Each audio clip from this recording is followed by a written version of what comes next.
Hey, Shalom. Welcome. You made it. Great, great. Shalom, Pastor Bruce, the gentle, quiet woman, Betty, better August. And then, yep, let's see, Brenda, Hebrew mentor. All right. Shalom to you guys who are here early and on time. I appreciate that. Let me just go ahead and check one thing real quick. So, just a reminder today is Wednesday, which means if you want some more Hebrew stuff, make sure to check out Dr. Dwayne's ministry over there on the left side of the window. He's got his Isaiah teaching that he's going to on Wednesdays at 6:30 p.m. Eastern Standard Time. So that's based on U.S. time. And he's working through every week a handful of verses from Isaiah, looking at the original Hebrew, reading it, translating it, and also looking at what the sages had to say, what the Targumim say, and some commentaries, connecting it to the Torah and also to the apostolic writing. So that's a really nice study. I think you guys will enjoy. So you can either see it on his YouTube channel, that's over on the left at Dr. Dwayne D. Miller, or you can see it on his website, www.matsadi.com. All right. Okay, and let's get to our boom. Oh, I didn't check my microphone. Let me check, make sure everything's good. Shalom, shalom. All right, I see it coming in. Hallelujah. Forgot to do that in my check. Okay, and sources, good. Shalom, Dr. Devera. Glad you made it, Achi. Yofi, Yofi. All right, so let's see. We are in. The reason I've got the standard Tanakh out instead of our graphic novel is because we're in that same big text block. You remember, there's like one picture and then like a whole bunch of verses. So that's what we're doing, right? So tonight we are on 1 Kings chapter 8, verse 39. And let me just get this situated a little bit better here. Right as I was about to start, the computer decided to freeze up. So that was fun. All right, it's at the bottom. I better hop over here out of the way.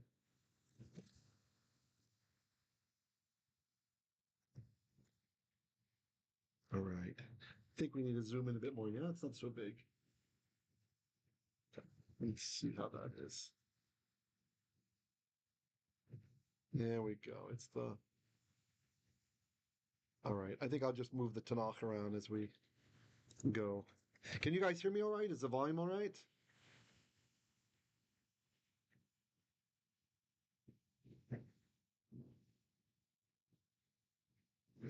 Oh, yeah. Brenda's asking the reason to change the channel to be a member for 10 minutes before being able to comment. Yeah. I just decided to do that because I don't know if you guys remember, there's a couple times on Shabbat where we have like maybe an anti-missionary will pop in or something like this. And, I've been getting more questions about that. So I just thought, there's some people who are just trolls and we haven't had much of a problem with that, just a couple of times. And so they'll hop from channel to channel. They'll go looking for, Jews who believe in the Messiah and they want to harass us, right? And there's also just whatever the spirits might drag in. And usually they're not so patient, So I thought, 10 minutes. Most of you are with me week to week. You're already registered. It's not a problem, right? And this just kind of was a way to kind of maybe help make it easier on my admin so they're not having to because they want to learn too, right? They don't have to be blocking and looking at all that stuff. So just seemed to be prudent. Yeah. Should we make it longer? I could make it 60 minutes. So like if someone really wants to harass, right, then they have to wait for like a whole session and come back the next day. Actually, that might be wise. Hey, Shalom Elizabeth. Glad you made it, Achoti. All right. Let's start with a prayer. Adonai Adonenu ma'adir shimcha. אנחנו אוהבים אותך, אדוני, וגם את שמך. אנחנו רוצים לראות את פניך. כן יהי רצון כי בלילה הזאת אנחנו יכולים ללמוד טוב בעיניך, וגם בעיני אדם. תשלח נא רוח הקודש כי אנחנו יכולים לראות טוב את הכל אשר זה רצונך. לכל הדברים האלה אנחנו נברך לך, וגם רק לך כל הכבוד. בזכות ישוע המשיח. All right, so here we are. Yeah, I'll put the microphone just there. I want to make sure that there's no audio issues. All right. Yofi Tofi. Ah, thank you. Yeah, Quiet Woman agrees. Okay. By the way, some of you with longer usernames, don't be offended if I don't read your whole username. I might just pick one or two words to identify who you are, okay? So here we are. We are on verse 39. Boom, that's right there. Okay, so I'm going to move it a bit so we can. I'm not super happy with the camera arrangement. Let me. Okay, maybe that's all right. Okay, and it says, Ve'ata tishma hashamayim. Okay, so now you tishma. So ata, you guys probably know. You've probably learned your pronouns. If not, please make sure to do so. This is very helpful. You'll get more bang for your buck with this than all the vocabulary words we've been doing probably. So ata is talking to a man, you. And then the t in front of the verb, the mnemonic that I want for you to have is for it to remind you of the t in ata. So when you see a verb like Shema, we know Shema, right? Shema Yisrael Hashem Elokeinu, right? You know the Shema every day, right? So you know this from the Shema, and the t in front of it reminds us of t in ata. So t at the beginning of a verb that's not part of the root usually means you, right? You. So tishma, you will hear. So then you will hear. Okay? So when you have a repeated pronoun like this, Shalom, Annie, very glad you made it. Baruch Hashem. then it's emphatic, right? So it's something like you yourself or you definitely will. You have to find a way to bring it into English a bit stronger, right? Or if you don't know how to translate it nicely, just say, then you will hear, right? So your reader can kind of get an idea. So then you yourself will hear Hashemayim, the heavens. This probably is a vocative, right? Now, vocative is when you say like, oh, right? Like, oh, ye heavens, like, oh, you. Other languages, they can mark this, like Greek has a way to mark it, right? And Latin has a way to mark it. These synthetic languages, they have ways to mark the vocative, right? To show you that it's direct speech to that person or thing or whatever. So I think this is probably vocative, even though in Hebrew we don't usually mark it. In the Psalms and in wisdom literature, sometimes you'll have a lamed. The lamed can be it's called the lamed vocatum, right? So that'll actually mark a vocative, right? But we don't always use it. It's not always there, and it's very rarely seen outside of very old Hebrew writings. The Psalms, Eov, like Job, and Kohelet, although not Kohelet's got a lot of Phoenician stuff, and Mishlei, right? The Proverbs. That's the places where you're usually going to see the actual marker telling you, hey, this is a vocative. So here, this feels to me like, oh heavens, right? Oh heavens. Like we see in the beginning of Yeshayahu and Isaiah, or we see it in the Torah portion, Ha'azinu, right? Ha'azinu Shemayim Ha'adaber, right? Give ear, O heavens, and I will speak. So I think this is oftentimes heavens, if it doesn't say heaven and earth, right? If they're not being called to be witnesses, oftentimes the heavens, it's a circumlocution for God, right? Hey, Shalom there, glad you're here. Okay, so, Ve'atatish Ma'ha Shemayim, then you yourselves will hear, O heavens, Mechon Shiftecha, the location or the site of Shiftecha. This is a bit more difficult. So the verb is yashav, right? So that's why so if you looked at it, you might have thought that sheen, beit, and tav, like, oh, that's my, you might have thought that's my root, but it's not. Verbs that start in yod, the yod oftentimes disappears or it assimilates. So this is from yashav, to sit or to dwell. And when we're referring to God, oftentimes it's what we call a pregnant expression. It means to sit enthroned, right? So mechon, the place, and then this is an infinitive, shif techa. So shevet is infinitive of sitting of cha, of you, right? So with the idea of sitting enthroned. So where you sit enthroned. The site, the machon, in this case mechon because it's construct, shif techa, the site, the location where you sit enthroned. The enthroned is kind of a parenthesis. It may or may not be intended. Hey, shalom, mentat assassin. All right. V'salachta, v'asita, v'natata. Salach, if you don't know this word, but you're familiar with the Siddur, then you might think of selichot, right? These little prayers we say, like for forgiveness, right? The selichot. Or you might know the modern Hebrew slicha, like excuse me, but really it's sorry, slicha, sorry. If you've ever been to Switzerland and on the subway they say scusi, scusi.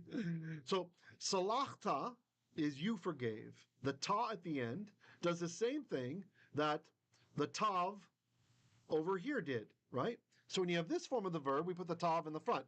Tishma, you will hear.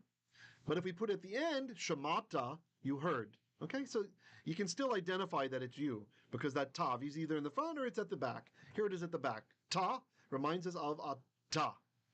So salachta, you forgave, but the vav here is changing the time. Ve salachta, then you will forgive. It makes it what we call imperfect. Ve asita, this is from the verb asa.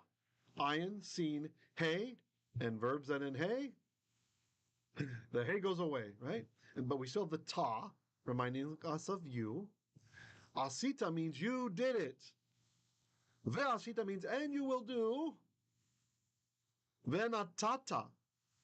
So this is one of these forms that, by the way, am I going too fast? Kind of give me some feedback. Let me know, guys. I don't want to rush through too much. Maybe I'll take a drink of water and let you get caught up for a second. The spoiler is that's the verb natan.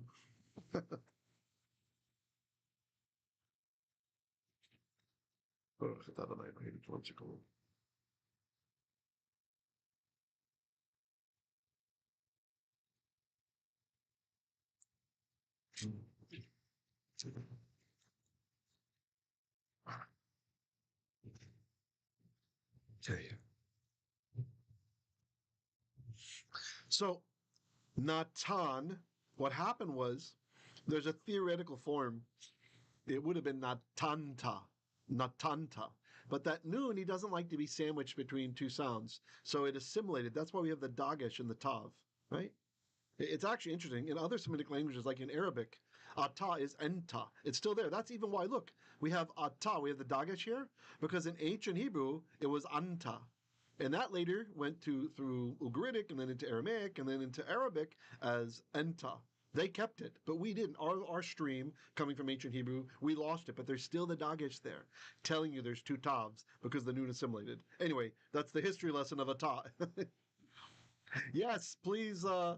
Okay, good speed. Okay, thanks, guys. Brenda says, don't forget to like. Yes, I'm into that. We got 24 views so far and 11 likes, so really appreciate it when you click the likes. If you like it, don't lie. If you don't like it, it's okay. But if you do, you can do that. So this would have been similarly natanta, and then it became natata. Okay, that means you gave, but the vav makes it will. It changes the time, and you will give, rather the aspect. La ish, lamed is two or four. Ah, that's left over from ha, meaning the, right? The lamed moved in and the hey left, right?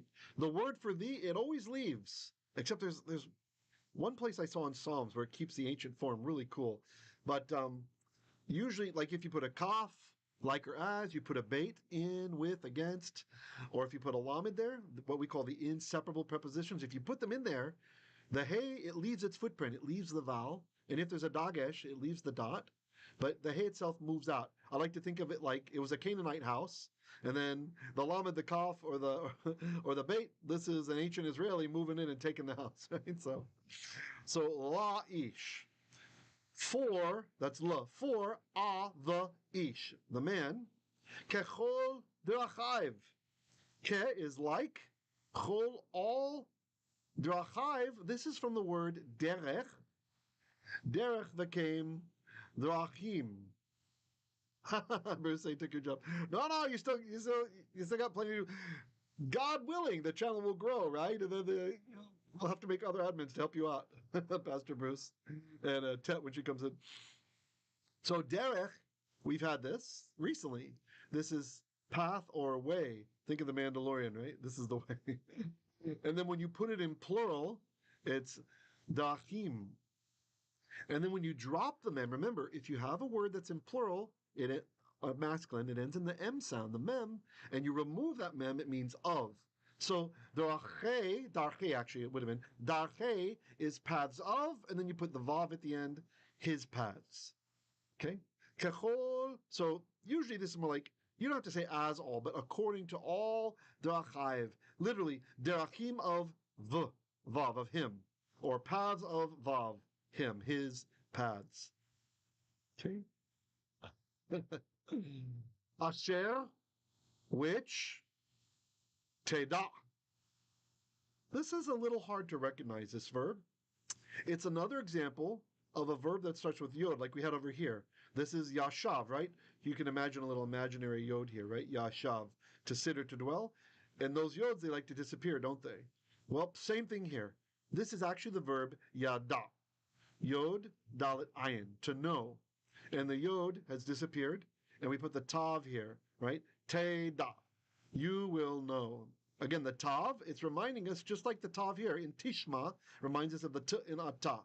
So, t, you will da. You will know. Maybe think of a Russian. You're asking him, do you know? He says, da. Te da. Do you know where my tea is? Da. I don't know if that helps. Forgive me for the goofy humor. You'd be surprised. It really helps with remembering things. All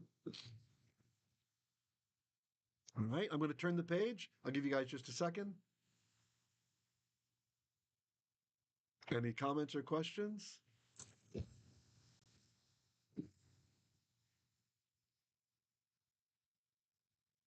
Okay, here we go.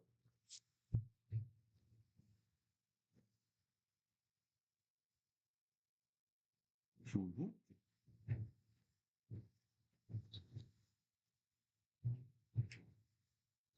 All right. Is that big enough or is that too small, guys?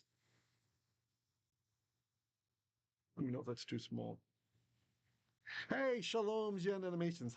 Hebrew mentor, yet. Great. Gentle Quiet Woman says, Rabbi, a few people saying they can't hear. Really? But you guys are hearing, right? Yeah, so if they're not hearing, we can't control that. If just one person is hearing who's not here with me, then that means it's working. Yeah, Dr. Dwayne says sound is fine there. So yeah, sorry, maybe tell them to make sure they don't have it muted or make sure the volume is up. I don't know, I'm sorry, I can't really give them technical support locally. Okay. By the way, let me just show you a couple things here at the top. Melachim Aleph, right? So Melachim, that's kings, and the Aleph is 1, right? We're in First Kings. Yeah, working for Hebrew Mentor, working for Brenda, working for a lot of people. Okay. Yeah, it's on their end. Sorry. But please help them not to have any technical issues. Yeshua. Okay. All right. And then over here we have the chapter, Chait, right? So we're in chapter 8, right? So if you're kind of navigating an all Hebrew Bible, that can help. Bigger? Okay. I'll make it bigger. Thanks, Pastor Bruce, for informing them.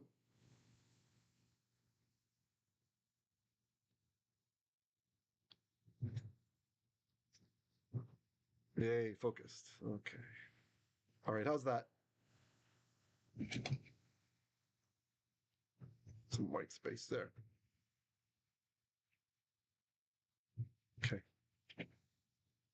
You know, if we pull it here, I don't know. I still get a kick out of the weatherman thing. At levavo. I don't know. I like that. Et levavo. Okay. So teda, you will know. That was from the previous page. Et, we had this as the Hebrew word of the day a couple of days ago. This is the DDO, the definite direct object marker. You will see it as 8, and you'll see it as et. So 8 with the 2 dots, et with the 3. And if you're wondering why the spelling changes, it depends on if there's a makef here or like a closely connected word. The accent marks tell you. When you see this little hyphen, this means the words used to be read as a compound. So in in the times when the Masoretes, like 1200 years ago, when they added these vowel systems, the vowel system, they had it memorized as et levavo, actually et levavo, right? Very quickly. It was one word. Like I give the example house and boat. You can say houseboat in English. We don't say houseboat, we just say houseboat. So this, even though we read it today with the Sephardic style and the Sephardic Nusach, and which is very close to the Israeli pronunciation, still we will read them as two words, but this is still being pronounced. The vowel was shortened because when you had to rush through and you had the accent over here, the long a and eight became eh. In case you're wondering why, that's why the spelling changes. Okay. And you don't have to have a makef to do this, but you definitely do it when you have a makef. And Hebrew likes the accent at the end, right? It's the opposite of English. In English, we like the accent at the beginning. We say houseboat, not houseboat, houseboat. But Hebrew, if it was a Hebrew word, they'd say houseboat. We like it at the end, usually, right? Usually. And in Tagalog, you Tagalog speakers like it on what's called the penultimate, right? The next to last syllable is, so yeah, everybody's different. All right. Et levavo. The levav, this was the Hebrew word of the day also recently, right? Levav, the word for mind, right? Literally heart, but usually mind. So mind or heart of him, of him. I'll be literal. We'll just say heart now. Many translations, they say heart. I just want you to understand that the underlying meaning usually means mind. So, Teda, you will know et levavo, his heart or his mind. Okay? Yes, thank you so much for that, what Bruce is saying. Yeah. At the end, I'll put up the PayPal if any of you want to provide support. Thanks for that. Ki ata yadata. For, ki is for, or because, ata, you, yadata. So the ta at the end tells us it's you also. So it's you, yada. Yada means know, to know, right? Yada. Now it looks like this is saying you knew because it's a perfect. But verbs of knowledge work this way in Tanachit. If you knew it before, chances are you knew it now. You know it now, right? So this is actually expressing what we would call a present tense, right? In English. So for you yourself know. Levad decha. Okay, that's a bit harder. Levad decha. So levad means alone. In the 6-day war in Israel, there was a motto that everybody was saying. It was Lo levadi. I am not alone. Isn't that nice? So levad decha is alone of cha, of you. You alone. So if I wanted to encourage you and say the rockets are coming over from Gaza or something, I could tell you, if you're a man, I could say, Lo levadacha, you're not alone. Okay. So what this is saying is you yourself alone know et levav, the heart. The heart, remember? Sign for heart. Kol b'nei ha'adam. So it's not, notice the spelling's changed slightly, right? It's not levav, it's levav. So this is a construct. So it means heart of, and you just have to know that over time. I don't want to force you to memorize that yet. The heart or the mind of kol, of all, b'nei. So this is from the word banim, which is from bain. Bain means son or child, right? Banim is sons or children. If you don't have a reason to translate it as sons, it's better to go with the more general meaning, children, such as the Bnei Yisrael. Those older translations that say the sons of Israel, I'm not sure why they thought that was okay to do. It's children of Israel, right? Unless you say banim uvanot, like sons and daughters. Then you know it's sons. You've nuanced it, right? The connection in Hebrew with the other word, the context makes it clear it should be sons, right? But when it's by itself, it's just like the word I shared with you about sin, right? Cheta. Cheta is an overall umbrella term for any kind of sin. Could be pesha, could be shogega, could be avon, any kind of sin, right? But once you pull it down and you put it in context with other words in Hebrew, and many words work this way in biblical Hebrew, now it no longer means any kind of sin. Like if I said it next to avon, avon is intentional sin, and cheta is accidental sin, right? And sometimes even anti-missionaries, they'll try to say, oh, look, it only means accidental sin, so Yeshua only died for the accidental sins, blah, blah, blah. No. That's just either they really don't know the Hebrew or they're just trying to pull a fast one over you by picking that one gloss and forcing that one gloss to be ever present. When it's not in the presence of other words for sin, it means any sin. It's an umbrella term. Okay, so same thing. Banim, it means children. But if you have daughters next to it, or you know the context clearly is talking about sons, like Bnei Aharon, the sons of Aaron, and we're talking about priesthood, then you know it's sons. All right.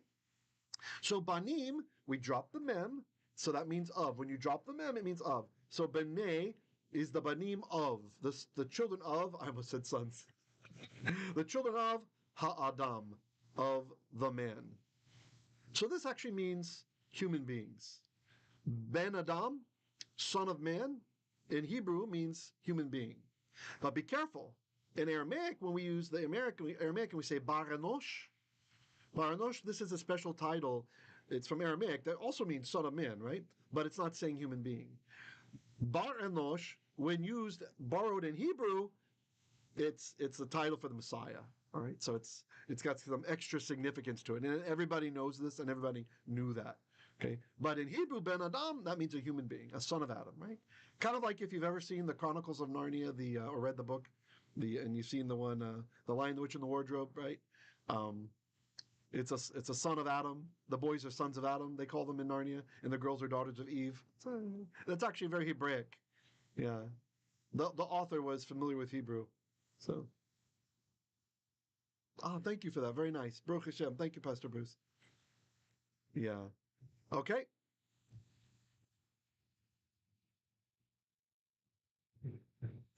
Any comments or questions? I gotta get a drink. I get so thirsty in these teachings. I don't know what my deal is. There we go.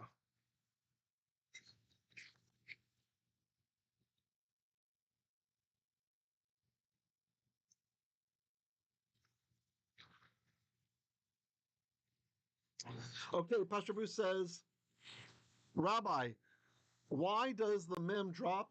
How would I know it's there, the mem sound? Yeah, so you just have to be familiar. That's a good question. The plural form of masculine nouns ends in a mem, usually ends in a mem, right? So if you know, so you would know Bain is son and Banim are sons, right? Or children and child and children, right? Okay. So we see it's a plural form here. Well, I see it because I'm used to seeing a as an of. To be fair, I'm just used to seeing it, right? So if you're looking at that and you're like, well, I recognize the root Ben, and you see the yod, but it's not saying Beni, not my son. It's not saying Benai, my sons or my children. So there's a vowel there that you don't recognize. That's what's called the masculine plural construct. Okay, which is just a fancy way of saying the mem fell away, and so now it means of. Okay, so the rules that I'm teaching you guys, since I want this to feel more fluid, like immersion. I'm not always using the terminology and all that stuff because I don't want you to be like weighed down. Sometimes people get stressed. It depends on what kind of learner they are and how used they are to learning things. Obviously, if you're a polyglot, then you're not going to care if I use all these different terms or whatever, right? But some people, they get a little bit stressed, right, with all the extra terminology. It's like a whole other thing to learn. So since we're doing immersion, we're just kind of going in the text. I'm just trying to give you like the little footprints to look for. All right. So you will put a yod and a mem. Im is the usual ending when you're making something that's masculine plural. Okay. So if you see the word and you recognize, look, I got the bait, I got the noon, I got the yod. But the mem is gone. Then you know it's of. All right. Whatever it is of. Like Elohim is God or gods. It's a plural ending, right? So I want to say the gods of the Canaanites, right? Or the gods of Canaan, let's just say. So I could say, instead of Elohim, I say Elohe. That's gods of Canaan, the gods of Canaan. You see? Yeah, you're welcome. Good question. Dr. Devere says, in Ezekiel, the prophet is usually addressed by God as son of man. Yeah, that's true. That's true. It's almost like parallel to Ish Elohim, right? Man of God, oh man of God, something like that. Okay, good. Nice observation, Dr. Devere. Thanks for sharing that. Okay, just time check. Okay, we're looking all right. Let's continue. The book slid. Lema'an. Okay, this is just a good word to learn. Lema'an means so that, or in order that, right? Something like that. Shtubi. Lema'an, so that yira'ucha. Okay, the verb here is yara, and look, it kept its yod. Yay! Yara means to fear. Okay, to fear. Actually, technically, the yod is probably gone, and then we added the yod that means he. Right? When you have the yod at the beginning, that means he, and the u at the end means they. Makes it they. So yira'u means they will fear, or it can mean they are fearing. Okay. Ha at the end means you. If you're looking for more to learn and you haven't learned the cha at the end, the e, the eich, the chem, all those sorts of endings that show up for you, your, mine.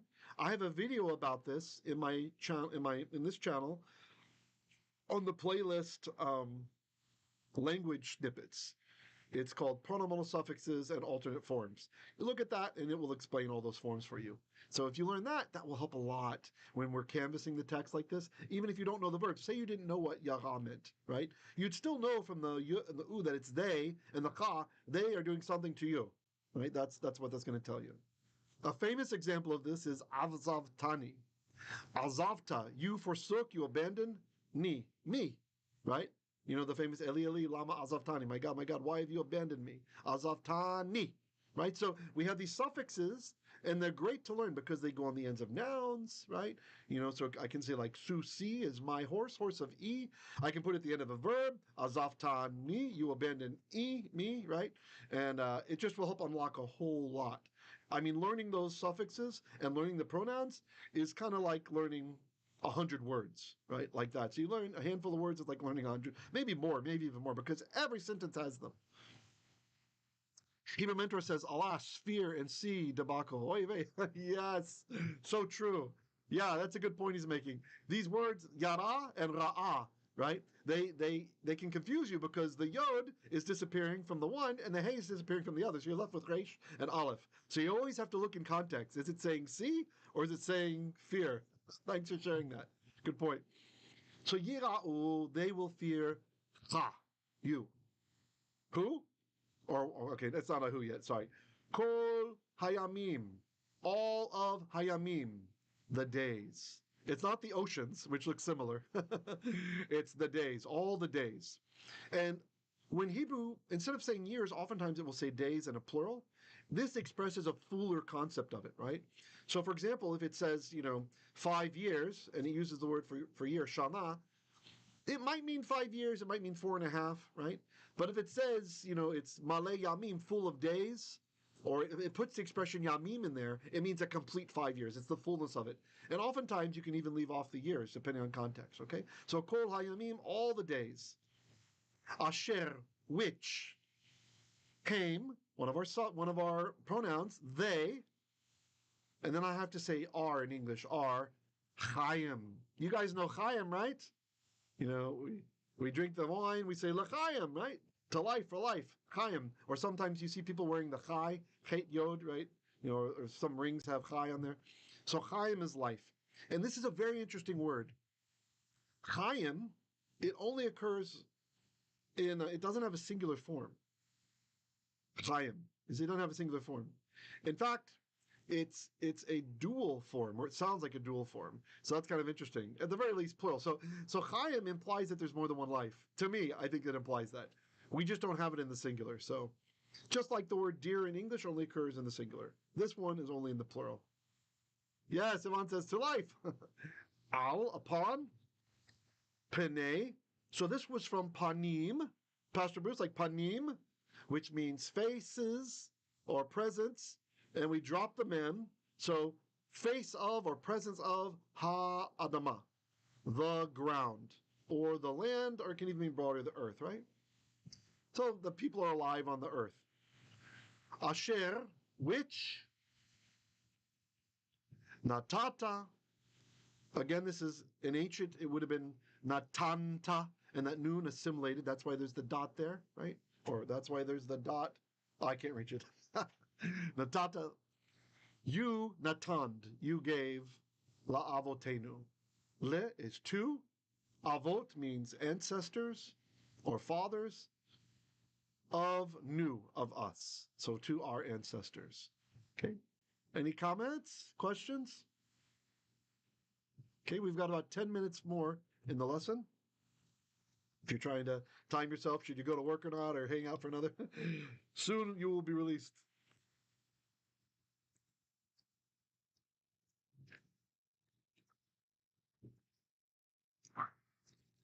Okay.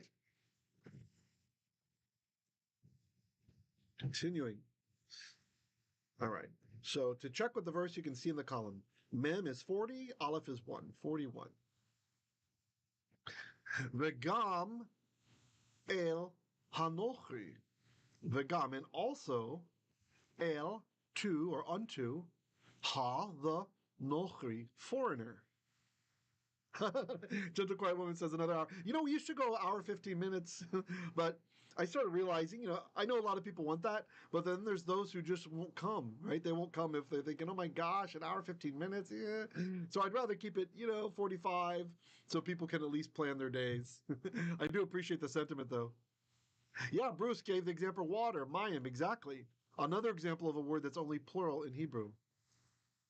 They have a singular form in Ugaritic, which is strange that we don't have one in Hebrew, but yeah, mayim, yeah, and it also sounds like a dual, right? So, okay, asher, who, this is the nochri, the foreigner, who, lo, not, you confuse it with chayim, yeah, they sound similar.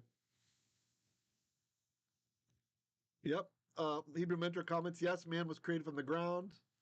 Quiet Woman says, I could sit here all day. Hallelujah. Maybe we'll do some marathon sometimes. Maybe we should have a Shavuot all night sometime, right? A couple years ago for Purim, I went through all of Esther in a day. Just kind of went through it, put it up in the Hebrew, translated it. So we can do one of those things sometimes. Maybe we can schedule a long study event if there's enough people who want to. Lo, not, me ammecha. Now this is interesting. There must be some deep reason for this, I'm not aware, but the nochri means not from our people, okay? It's actually kind of a hostile word even for foreigner, usually. Not always, I don't think it's hostile here, but usually nochri, it's like, this is really a foreigner, he doesn't know our ways, he probably doesn't know our God, all these kinds of things. Here the feeling is like it's one who's innocent, like maybe he'll be open to it, right? He's not like the ger who's sojourning with us, that word even eventually became convert, right? But it's interesting. So Nochri, we know he's not from our people. But then the text, look what it says. Asher hu lo is not me from people of cha, of you, not from your people. As opposed to the Nochri who is from our people. So there must be some reason that's in there, right? If anybody's an idea, I'm not sure why the Tanakh is telling us this. Gentle Quiet Woman says, I would love that. All right, yeah, maybe we can organize it sometime. Better or worse says, my workday starts at 8 a.m. Central, so often I have to pause and finish. No problem. Thanks for letting me know, Achi. Yeah, no problem. I used to take these down, right? I would leave them up a few days and take them down. So I went back and I put all of those back up, the ones I took down, or I had made private. So they're all there if you need them. So yeah, and it's okay if you want to watch several times. Sometimes it's helpful to go through and maybe pause and try to answer before I answer. Bruce I like all night. Could pop in and out. Yeah. Okay. From your people, Yisrael. Israel. And by the way, I just want to make sure everybody understands my opinion on this word. It is not wrestle with God, right? I know a lot of people say this among our Christian brothers and sisters and among our Jewish brothers and sisters, but that's just ludicrous. I'm sorry. If you've got my translation from Genesis, you'll see I don't translate it this way. And why? Because El, it does mean God, but it also means a resident of the spiritual realm. So Elohim sometimes is used to mean angels, like angelic beings, right? It doesn't just mean God or gods. That's a common gloss. So what happens is people, they gloss El as God, and then they try to impose it on the text. But what happened there? Yaakov Avinu, he wrestled with an angel, right? He wrestled with the Malach, not with El, as in Elohim. He wasn't wrestling with God. The Midrash Tanhuma tells us he was wrestling with the guardian angel of Esau, right? So even they even know who the angel was, according to tradition, right? So why would an angel who wrestled with him then name him, oh, you wrestle with God? No, you wrestle with angels, right? So better to understand this as one who, and I also think that saying Israel means he wrestles with God, that Jews, we wrestle with God. I feel like that, and I even, there's some teachers I love, like, Dr. Jordan Peterson, bless him. on his Genesis series, very interesting in his psychoanalytic approach. But he also takes this oft-quoted idea that it means wrestles with God, and he does some deep, cool teaching from it. But I'm sorry, to me it feels anti-Semitic, saying that Jews wrestle with God. I mean, like, of course, all of humanity has issues, right? But just the peshat of the situation, the plain meaning of the situation, he just wrestled with an angel. The angel's going to call him, you wrestle with God? I mean, the angel's promoting himself now? It's like, so, wrestles with angels, wrestles with the divine, something like this, wrestles with the spirits. That's all fine.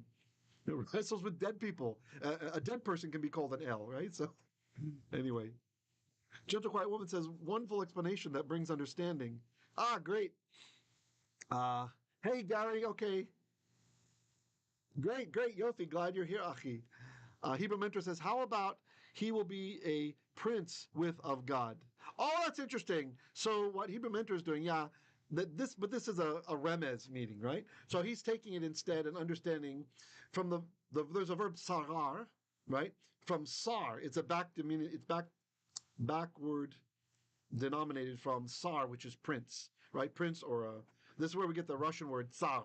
Tsar, or English czar, it comes from the Hebrew sar, to be prince. So, and also we use the same thing. The verb that Hebrew Mentor is talking about occurs in Torah portion Korach.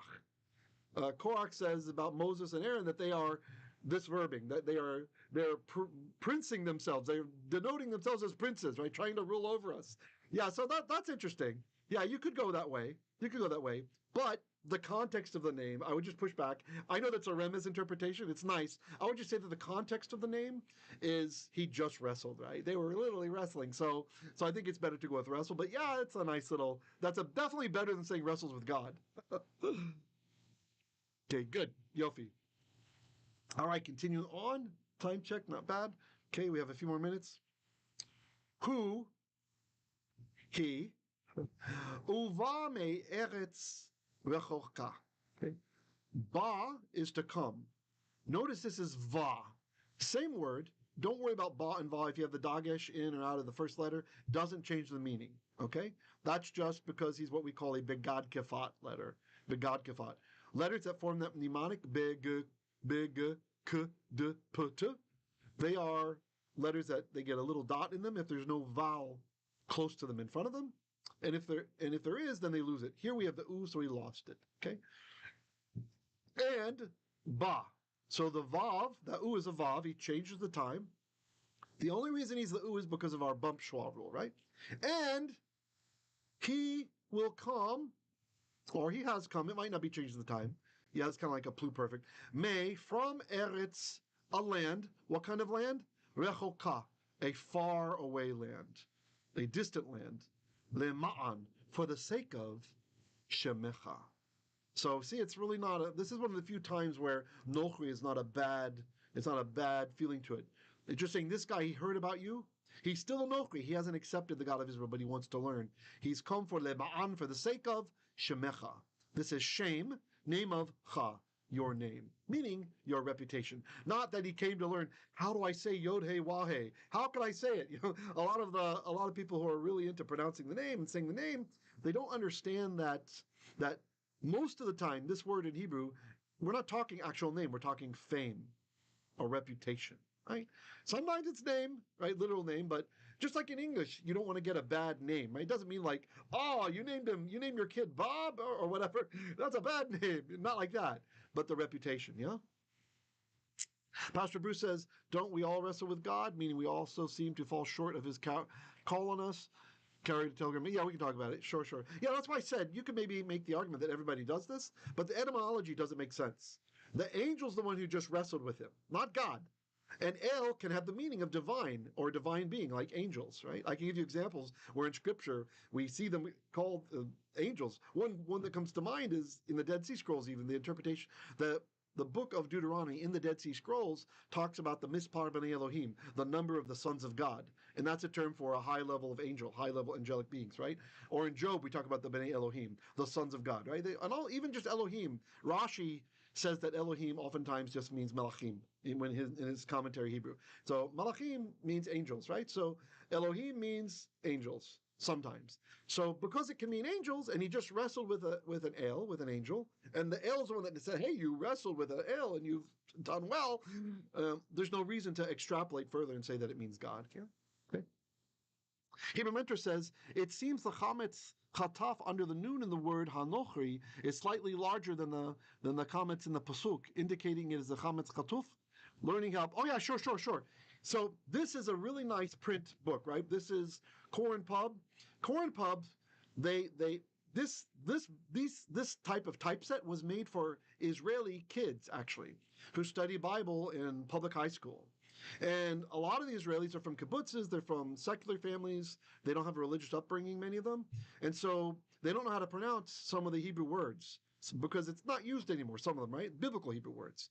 Or the pronunciation is weird or is changed. So they invented this kind of vowel system. Here you have a normal kametz, right? This is a normal ah. This is a full kametz, right? Or kametz gadol. There's different names for this. A big kametz, ma, okay? And then this is, even though it's bigger, it's counterintuitive. It means it's a short kametz. So what Koren Pub has done in many of their Tanakhs, what has benefited the Sabras, the native-born Israelis who don't know how to read certain things in the Bible, it can benefit us as well, right? So a lot of the Koren Pubs, they have this kind of setup. So I wish I think the reason they made this one, the one that's an O, the short one, the kametz katan and O, with a big letter is because that's less common, right? So instead of changing the text people used to, they only do it in the more rare places. Yes, this is very, very useful. Okay, hope that helped. Yeah, so this is indeed a O, hanochri, hanochri. The reason is, even if we didn't have this, if you know the rule, you don't necessarily need it. See the accent here? This is a closed syllable, meaning it ends with a consonant, and the accent's over here. So when you have a kametz and it's in a closed syllable, and the accent is somewhere else, that kametz is O, kametz katan. So that's why this requires the O. This one doesn't need it. It's an open syllable. Ha, ah, da. This is also ha. You got the meteg, right? So ha, slight pause. So that's going to be normal kametz. This is an open syllable, da. And then ma has the accent. So he's not O, he's not mo, he's ma. Okay? Yeah, right. Hebrew Mentors is very helpful for a new and intermediate student. Yeah, isn't it? It's good, right? Very nice. They also, another thing they do, I have a review actually of Corn Pub. I think I talk about it somewhere in another video, but notice the normal schwa, that's a silent schwa. But when it gets bold and big, that's a vocal schwa, right? Also to help the Israeli students, because my goodness, Israelis sometimes will just, for example, King Solomon, it's Shlomo HaMelech. But those that say Shlomo instead of Shlomo, right? So just kind of blow through the traditional pronunciation. Okay, so we are at 47 minutes. I think it's a good stopping place. We'll stop here with the end of verse 41. I want to let everybody go who needs to go. And let's see, are there any questions or comments? Thank you for those of you who liked. Please don't forget to like. We had 53 views and 19 likes, so probably some people bounced, but.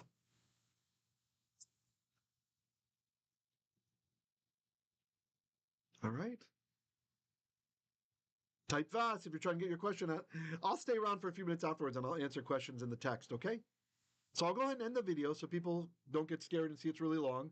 They'll see we ended at 48 minutes. Shalom, shalom. I'll see you guys tomorrow for Psalms. And make sure to check out Dr. Dwayne's Isaiah tonight, all right, at 6:30 p.m. Eastern Standard Time at matsadi.com or at his YouTube channel at Dr. D Miller, right? Isn't that what it is? Yeah. Great. Shalom, shalom. Good. Gary. And Dr. Devera, thank you. Human Mentor, great discussion. Thank you, Toda. You're very welcome. Very welcome.